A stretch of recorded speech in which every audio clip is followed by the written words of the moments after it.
Good afternoon.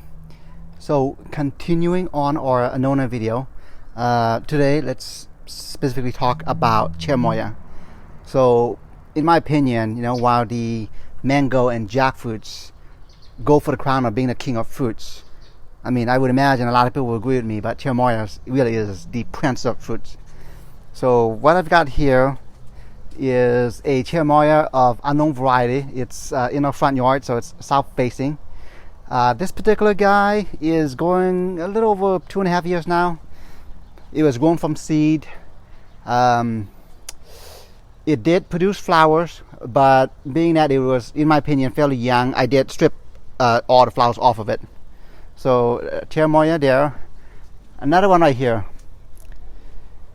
So this Cherimoya was planted at the same time as that Cherimoya.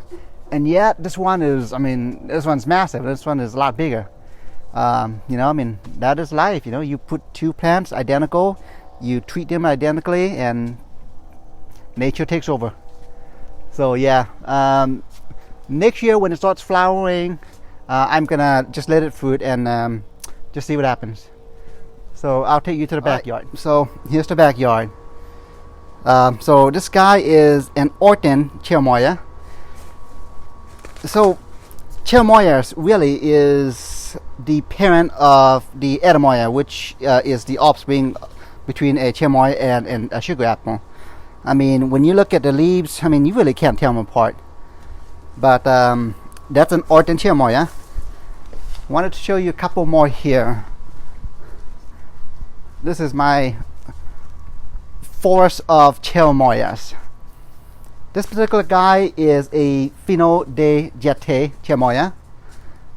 To its left is that's a Dr. White. Actually, I take it back. That's a Bush Cherimoya, and the guy right behind him is the Dr. White. So the reason why I've got these, literally just maybe a 1.5 2 foot apart from each other, is Cherimoyas are very branchy. They're not bushy in the sense that it's a regular tree.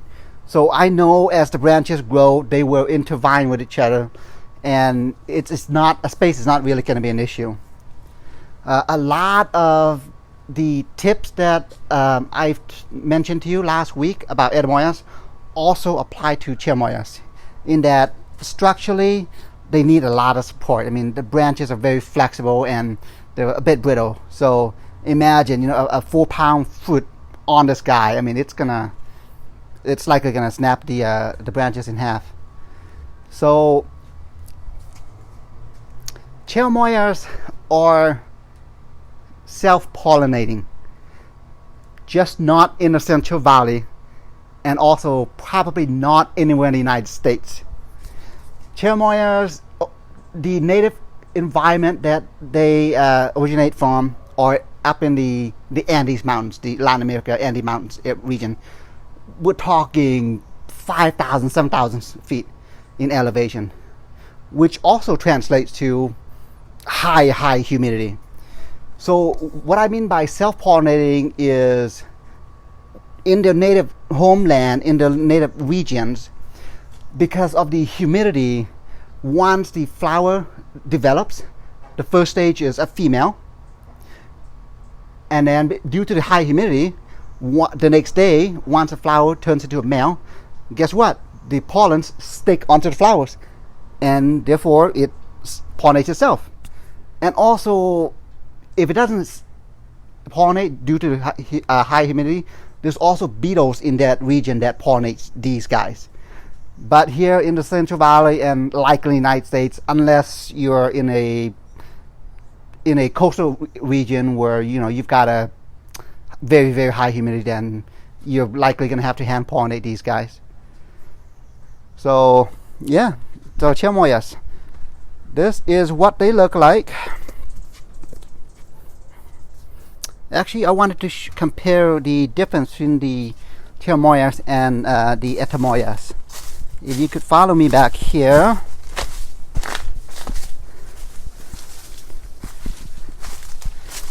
Visually, between the two, it's you could tell them apart. So I know it's a bit dark in here, but let me see if I can find a good example. All right, so this particular fruit back here, the Edemoya. See these fruits right here? See how it's a bit bumpy? That's an Edemoya. Now look at the Cherimoyas. It's very smooth. I mean, there are some bumpiness, but as these mature and ripen, it becomes very smooth. So that's really the difference. In terms of taste, personally, I prefer Cherimoya, but I mean, you know, you're talking neck and neck.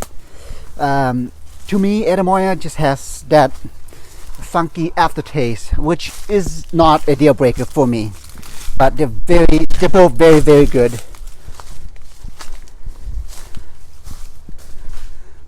So let's open one up. The various Cherimoyas that I've got, there's not a whole lot of difference between them. I mean, it's the main differences between the various types of Cherimoyas really comes down to the size of the fruit, the texture of the fruit, the taste of the fruit, and also the productivity of that particular tree. But yeah, Cherimoyas, just like Edemoyas, they're technically a bit more frost sensitive than Edemoyas, but I've never had any problems with any of my Cherimoyas. So they really do well in the Central Valley. And the nice thing with Cherimoyas too is from seed, I mean, these guys propagate very, very easily. If you look at the ground here, this is our eating station. I mean, you know, this is likely maybe a month old. We ate one of these, tossed the seeds down here as we normally do, and I mean, look at that. Also, I mean, there's a bunch of them. Yeah, these guys propagate very easily. And also, the nice thing about the Cherimoyas is the fact that once grown from seed, it's generally just 3 years before they start bearing fruit. So, yeah. So, that is it. Cherimoya. All right, have a good afternoon.